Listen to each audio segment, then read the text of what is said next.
Hey guys, it's Justin here. I have a really well-known knife here. I'm sure a lot of you guys have seen this. This is the Reeve Knives Umnumzaan. A lot of people just call it the Zaan just because of the difficulty of spelling the name, stuff like that. This knife's been around quite a while, and it's sort of known to be Chris Reeve's like hard use model. I'm not sure if the scales are thicker than a Sebenza, but it sure feels more heavy duty than a Sebenza. I just had a Sebenza 31 that I sold, I don't know, a few weeks ago. And this thing it just feels like it's more of a hard use knife. Again, I don't know if the scales are actually thicker, but it has the over travel stop there, which sort of lends to that. And then like the design of the blade with this harpoon at the end here, and like this scale texturing, and let me think, this protrusion here. I don't know, all this stuff sort of, at least in my mind, contributes to this feeling more hard use. In reality, is it really more hard use than a Sebenza? Maybe, maybe not. But there are some, noticeable differences between the two. And this is what I want to talk about in this video. This is not my knife. This one was sent by Kyle Mason, who sent a few in the past. 8020 Slim. He sent me a Shiro Neon to check out, and a couple others, I think. Oh, Spyderco Phoenix, that was one. And this is one that he just sent a few days ago that I told him that I would really like to check out. So many thanks to him. I'll put his Instagram in the comments, and yeah, let's go ahead and dig in. So like I said, this model's been around for quite a few years. I don't know if these are S45 VN. They used to be S35. Essentially the same basic materials as a Sebenza or an Nkosi. So you have the same blade steel, you have the titanium handles. These handles do have this texturing on them, which differs from a Sebenza or an Nkosi. The pocket clip, I believe, is the same, but it does have this over travel stop, which those other models don't have. It has the same style lanyard as the other models, and the blade profile is different, as you can see. I talked about this harpoon up here toward the front of the blade. And then size-wise, it's very, very similar to a Sebenza or an Nkosi. You're not really going to notice a difference, like lengthwise or widthwise in your pocket. So, yeah, those are some of the main differences. And then it also has this protrusion here for the lock bar, so just makes it a little bit easier to disengage. You're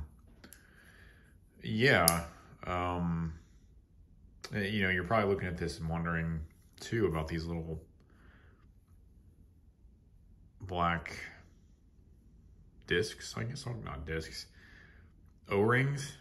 And what those serve to do is, when you're opening the knife, it actually opens almost completely silently, which I would say is the biggest difference between this and another Chris Reeve model.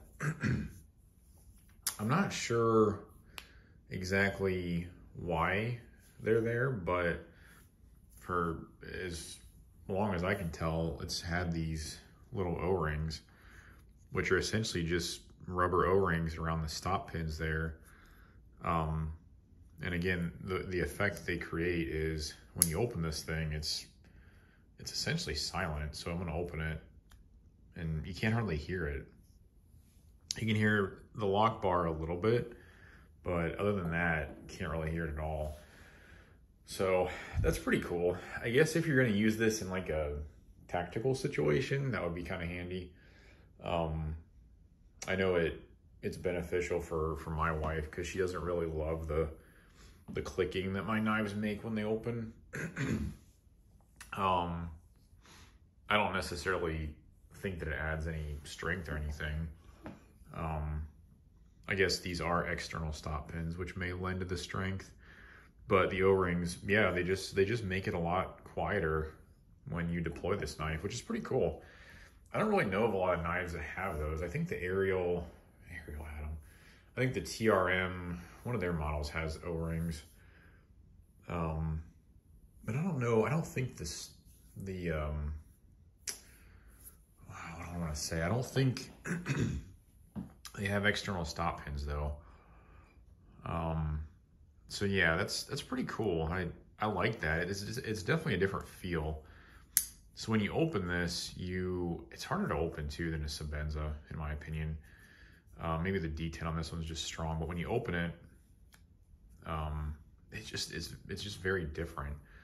You're kind of used to that auditory like click or something. So yeah, it's pretty neat though how it does that. Excuse me. So yeah, this is the Umnumzaan. Again, this was sent by Kyle, so I haven't carried this, and I don't plan to. It's his knife. This one appears to be pretty much like new. I think it's been sharpened. You can see there, it's pretty much a mirror polish on the blade. It is very sharp, but you know, as you probably all know, Reeve puts really nice edges on their knives. So in terms of quality, talking about the edge specifically, I'm sure it was fine from the factory. Everything else is as you would expect from Reeve.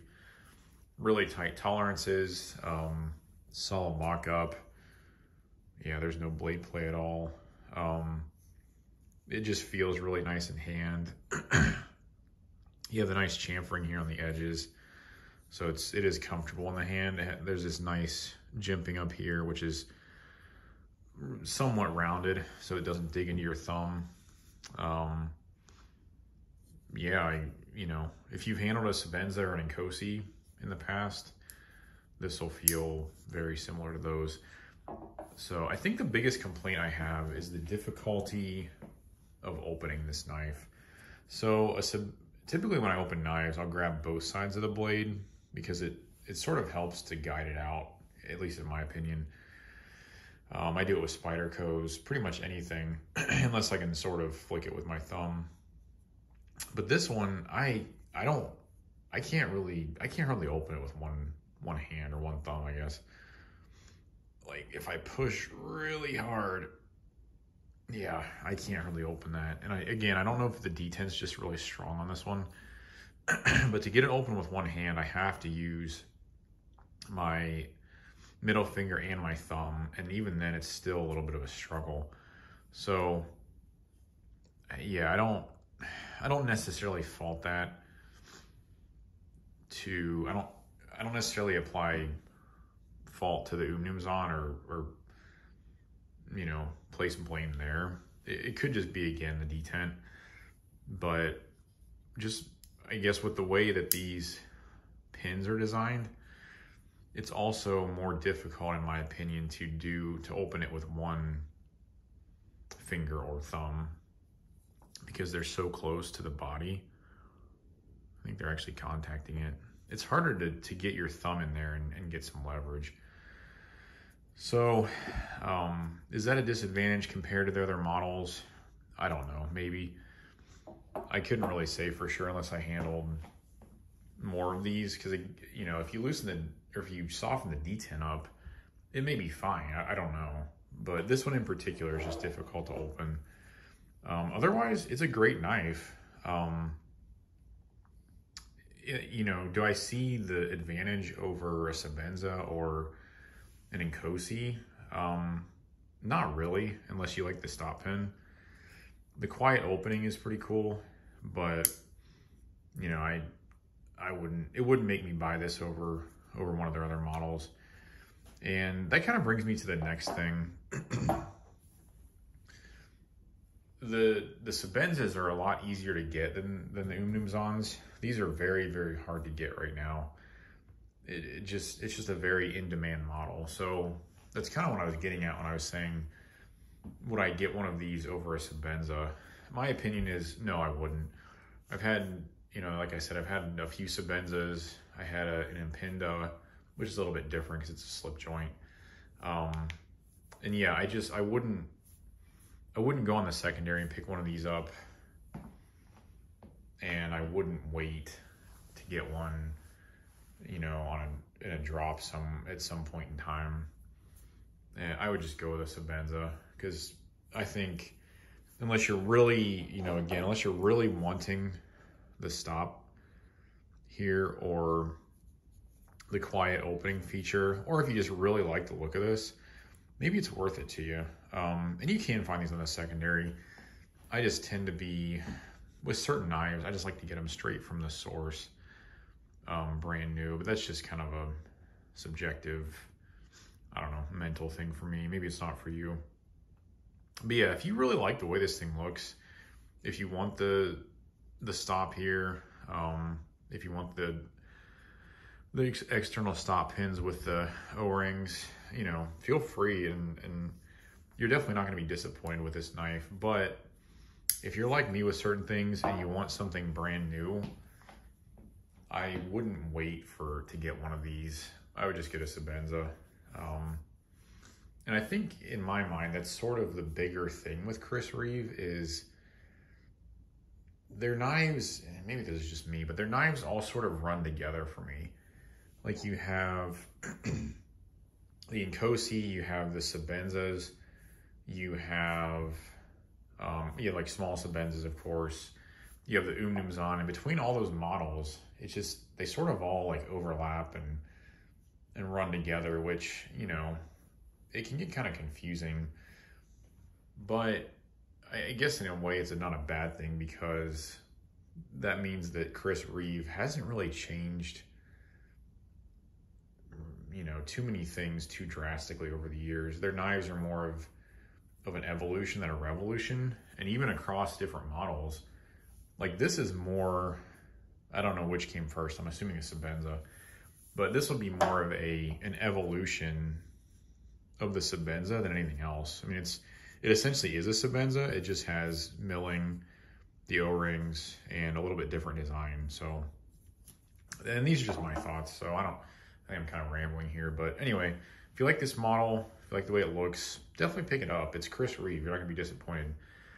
But if you want one new, if you want one soon, then get a Sebenza, because you won't be disappointed by that either, and you're not really gonna miss out on that much between this and that. So anyway, I hope you guys enjoyed the video. Please like if you did, and subscribe to my channel if you haven't yet, and we will talk to you on the next one. See ya.